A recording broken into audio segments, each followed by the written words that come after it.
Hiya, welcome back to my channel. I'm Minerva and today we're going to be talking about going on holiday with an autistic person.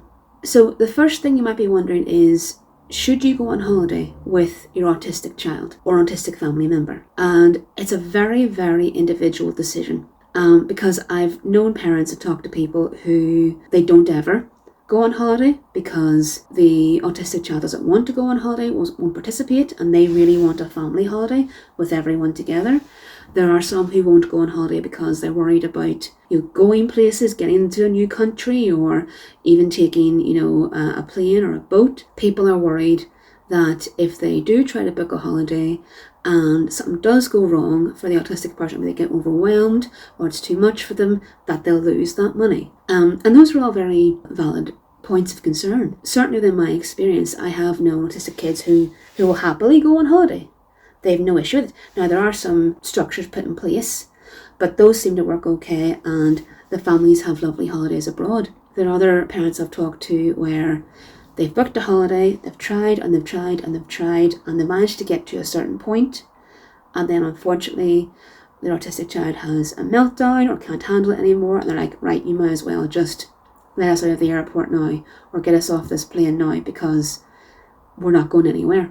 And there are families who really desperately want to have just a nice family holiday, or even just to have for the parents to be able to go on holiday, maybe leave an autistic child or their kids with a trusted family member or friend, and they just want to have a nice break. This is a very, very individual choice, and I can't make that for you. But I want today to give you some strategies that you can put in place if you feel they're suitable, that might help you get to the point where this might be a possibility, but you'll know best as to whether they fit your circumstances or not. I think holidays are great things. I think, particularly if you're dealing with very difficult or severe circumstances, that you deserve respite. How that looks is entirely up to you. The strategies I will give you today can be applied to even just sweet day trips, from day trips to abroad, holidays abroad, but it's very much up to you whether you use them or not. So the two main areas I'm going to be focusing on are strategies for before the holiday, and then on the way throughout the holiday, and then on the way either to the airport or to the boat or to the holiday destination, basically. So the first thing I would suggest is to, if you as the parents are thinking about going on holiday, is to try to bring the autistic person or the wider family, if there are other children, for example, the members of the family involved, into part of the holiday discussion, so that the autistic person feels like, right, they are a part of this decision as well. And your big focus should be steering the discussion towards the holiday on logical and health grounds. And what do I mean by that? So say, for example, right, you're having this conversation and you want to say, okay, we think it's a good time for a holiday because Dad has holiday leave that he can use now, and now is the best time for him to go because you're off for the summer holidays and the impact on your education will be minimal. A holiday will support the family's overall mental health and it will reduce stress levels.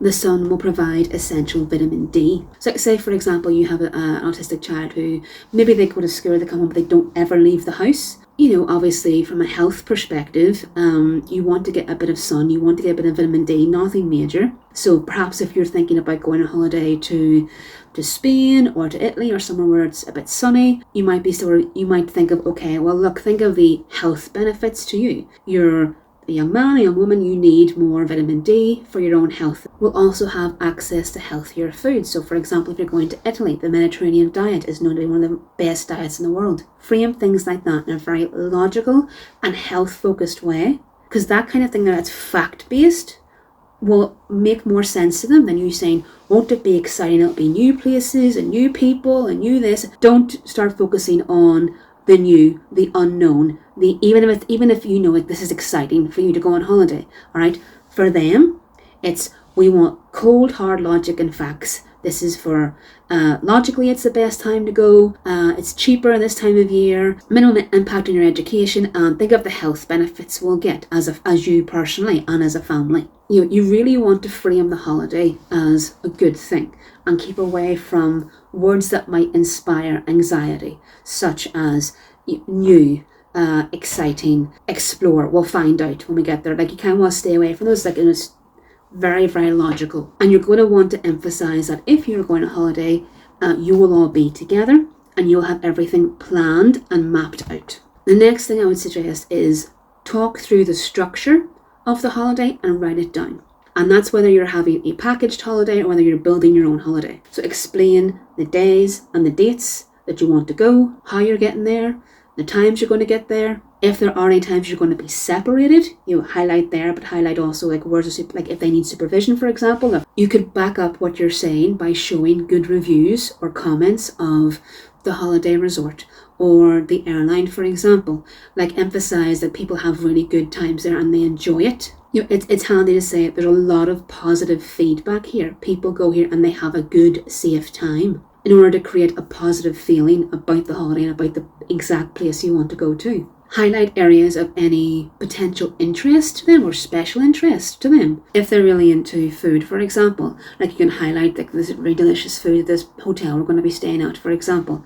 Or like say they really love a particular TV show. Like look, this actor from this TV show that you love was born there, or it was filmed in this street, or whatever it is. Or if it even directly links to their special interest. So say, for example, they have a special interest in trains. Like look what the trains that this country, this place uses. You know, you can highlight that there is time for them there'll be time for them on this holiday for them to enjoy the things that they're interested in, and it captures what they want. You're going to want to write out an itinerary in great detail and with pictures if necessary. What I mean by great detail is, say for example you're going on holiday and the plane's at 8 o'clock in the morning. Wake up 4 a.m. Cup of tea 4:15 a.m. Taxi 4:45 a.m. Arrive at airport approximately 5:15 a.m. Check in 5:30 a.m. Like that kind of detail. And even state if you don't know exactly when, like state, 5:15 approximately arrive at the airport. Detail the flight times, your estimated arrival time, like detail these things. Okay, so it's very, very clear on paper with pictures if necessary what's going on. You know as well as I do that things with flights or with ferries, whatever it is, don't always go according to their schedule. There's not a lot we can do about that. The one thing that I could suggest to you is say to them beforehand, we remind them of this repeatedly, is that we have to be very considerate and polite towards others. If someone is a little bit late, if the pilot, and just focus on one person, that they're never going to meet this person, just focus on one. If the pilot is a little bit late, or if the ferry driver is a little bit late, or if the taxi driver is a little bit late, okay, we are going to be polite and considerate and kind. Even though we are ready and they're a little bit late, we are going to be kind enough to not hold that against them, okay? And just go, hello and thank you for picking us up. Thank you for taking us on the plane. Thank you for getting the plane going. Sometimes other people are late, but we are going to be good and kind and considerate and forgive them for that. Even just frame it that way if you have to. Because there are going to be times when other transport is late or something's delayed and there's not a lot you can do about that, but there is one potential. That sometimes has worked. You sort of go like, we're going to be kind enough to not be too bothered by them being late. I'm sure they feel very bad about that. It's their job. We're going to be very considerate of that. Give them a wee job if you can. And what I mean by a wee job is there something in the place that you're going to, maybe in your sightseeing, that they could do a little bit of a research project about? Maybe something linked to their interests. And the job is, okay, I need you to do a little bit of research on this before we go. And then when we go, you're going to be the expert. You're going to give us a little tour of this place when we arrive at it. Say, for example, you're going to Paris. Get your autistic child to maybe do a little bit of a research project on maybe a painting in the Louvre, for example, or a famous building there. And then tell them, you're going to give us the tour and give us this information when we get there. Okay, that's your job. You then leave that place to the last day of the holiday. Do not put that at the beginning of the holiday, because you don't want them to do their job, to get into this and do their job, and maybe they do that at the beginning of the holiday, and then they're struggling then to sort of maybe keep interested or keep themselves, a bit calm throughout the rest of the holiday then. So give them a job and have whatever their job is. If it's like a place they're researching, you're going to that place on the last day of the holiday. and have that on the schedule well in advance. If that's not something they're interested in, then okay, can they be the other person in charge, one of the people in charge of directions, maps, the best route around a park, checking the weather every day?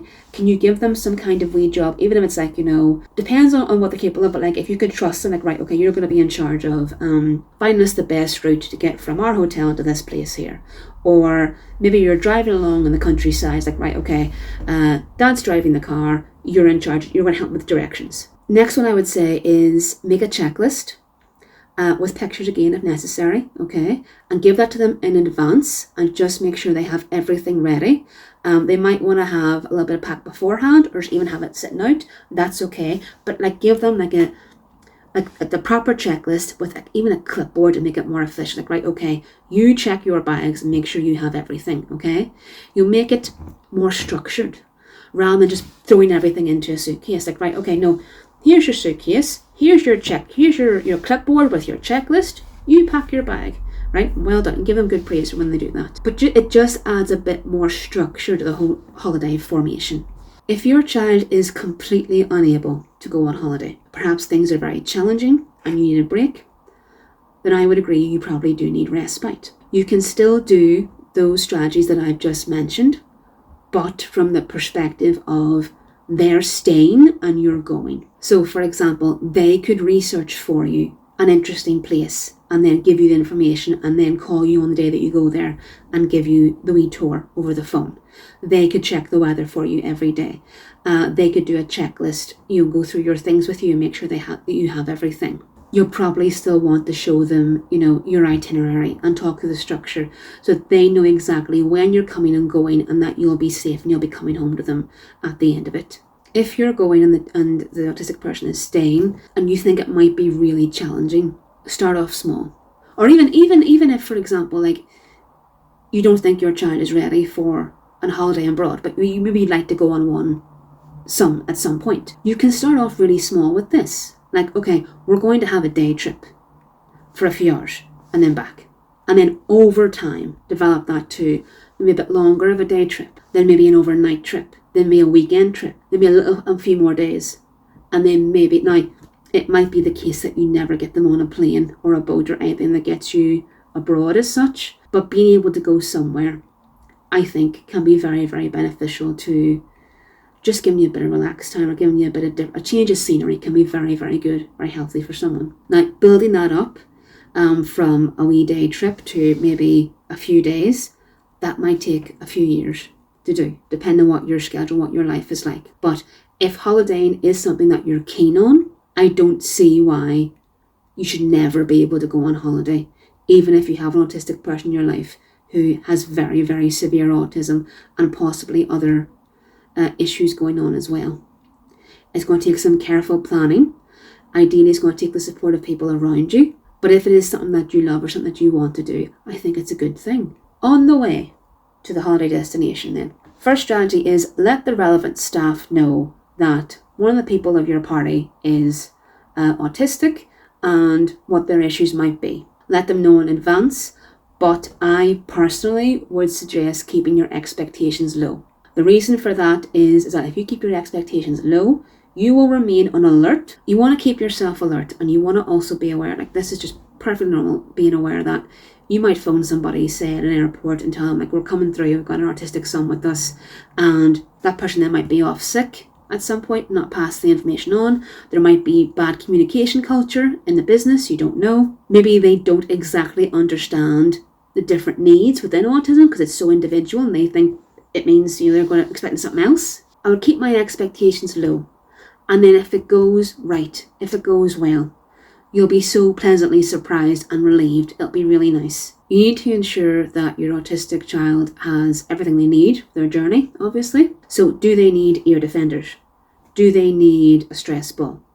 Do they need their favourite toy or something like that? Snacks and drinks. If they have a favourite snack or drink, bring that. What I would suggest is bringing it in. So let's say, for example, have 3 batches. Batch 1, batch 2, batch 3, with their favourite snack and their favourite drink. Let's say we get from our home to the airport, okay? Just before we get to go on the plane. I would say, right, here's batch 1. You get your snack, you get your drink. Let's say they get on the plane, do a good job on the plane, and we get to the end of the plane journey. And then again, right, here's batch 2, your favourite drink, favourite snack, all right? And then we get to the holiday destination. And it's favourite drink, favourite snack. I would not be given everything that you have at once, even just to keep them placated, okay? It's like, right, I've got a set number of snacks and drinks, and they are divided across this journey as a reward for when they get to like each journey milestone of getting through security and getting to the airport and getting on the plane, and then at the end of the plane journey, and then when you get to the hotel or the Airbnb or whatever it is. Be aware of sensory pressures, okay? So for example, if you are going to the airport and you're about to get on the plane, and sometimes they have you walk down some stairs and then walk out across the tarmac and get up into the plane. So sometimes you're walking across the tarmac and there's like a big sort of gust of hot air if there's an airplane engine sort of near you. Think about those things, okay? Because that is a sensory pressure. You might not even be fully aware it's happening until it's actually happening. But if you're thinking, right, okay, we're walking across the tarmac, this is a possibility. Do I need to stand in front of or to the side of my child? Do I need to get the family and kind of like a wee sort of protective thing around them just in case we do get hit by? Like, it's not going to do you any harm, but it might be sudden enough, and it might be, because they sometimes can be quite sort of warm, powerful jets of air, that it might upset the sensory overload for the autistic person. Be aware of high-pitched announcements or fire alarms or sudden noises. Do they have their ear defenders with them? If you're in a very, very crowded, which you probably very often are, a very crowded waiting area, how much distance do they need from other people? So say, for example, you're in a very, very crowded waiting area. Maybe you're there as a party of 4, 2 parents, 2 kids, for example. It's like, right, okay, how do we give them some space? We put the autistic person in the middle, get like one parent and the other child there, and just give them some of that as a barrier from the rest of the world. And be aware of smells as you're moving through places as well. Turbulence can cause anxiety, sensory overload, and disorientation. So you're going to want to explain beforehand. Explain what turbulence is. Explain the safety. Explain the safety card and watch the safety brief together. Show them hard evidence, like maybe an interview with a pilot on YouTube or an air hostess talking about, like a wee short one, just talking about how safe the planes are, even in times of turbulence, and that they're trained to deal with it. Check with the airlines beforehand, but even potentially a small weighted blanket could be useful to help them feel more secure in case they feel like they might sort of fall out of their seat or something. Obviously be aware that a weighted blanket would probably count towards your baggage allowance that you're bringing on, so keep that in mind. You're going to want to make sure you have included in your itinerary as well about security, about pat downs, about passport control, and just if you can model that, if one of the parents can go first and model that behaviour and then say, right, just copy exactly what your mummy did, or even show them some videos on YouTube as well about here's how we act in airport security, here's what's going to happen in a pat down, because even security, like even very, very young children, they have to check them all. Boats, I think, are a bit of a tricky one because obviously, it's very handy in one sense because you can walk about and you can find a nice quiet area and you can settle down. But obviously, if something does kick off, they can't turn around. They don't turn around usually unless someone's overboard, unless it's a serious medical issue. So perhaps make that clear to your child that once we're on the boat, okay, the boat's going to take us straight there very fast. Don't have to worry about it. Perhaps compare the boat to just like being in a building, a very safe building on the water. As you're going through the process of getting to your holiday destination, you can get them to check off, if they want, on the itinerary, the things that you've done. The wake up, the have breakfast, the get through security, get the pat down, show your passport, things like that. When you arrive at your holiday destination, whether it's the hotel, whether you've landed in the airport or the dock, wherever it is, be aware of sensory pressures on the way out. So the exact same ones coming in, be aware on the way out. Again, remind them, they might be looking around them, seeing new architecture, new people, new smells, new kinds of weather they might not be used to.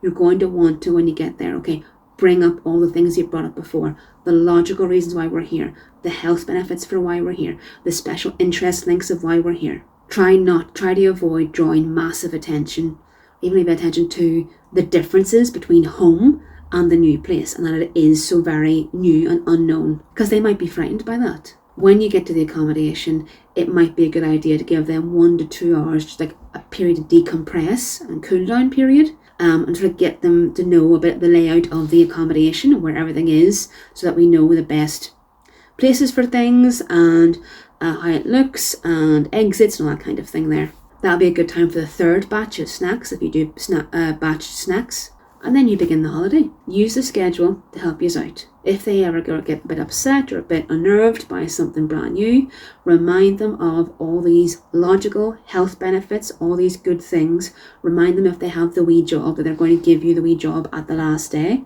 okay? And you need them to be, the best tour guide they can be, or the best map guide they can be, or the best weatherman they can be. And then it's the exact same as you would when you're leaving the house. Every time you leave the accommodation, just check. Do they have the rear defenders if they need them? Do you have the keys to get back in? Has everyone been to the bathroom? Things like that. Just normal routine things that you would do before leaving the house at home. Do that in this accommodation as well, to try to help them adjust better to, okay, this is where we're going to be living now for the next week or 10 days. So I hope those suggestions were helpful to you. As I said, look, I think if people want to go on holiday, they should be able to go on holiday, but it can be very, very tricky. Either if you're an autistic person or if you are the parent or guardian of an autistic person. But as I said, if they're useful to you, fantastic. If they're not, maybe they'll provide some kind of guidance for you to think about your own strategies. But look, we'll leave it there for today then. If this video was helpful to you, please subscribe, like the video, and leave a comment down below. Take it easy, and I'll see you again soon, okay? Bye-bye.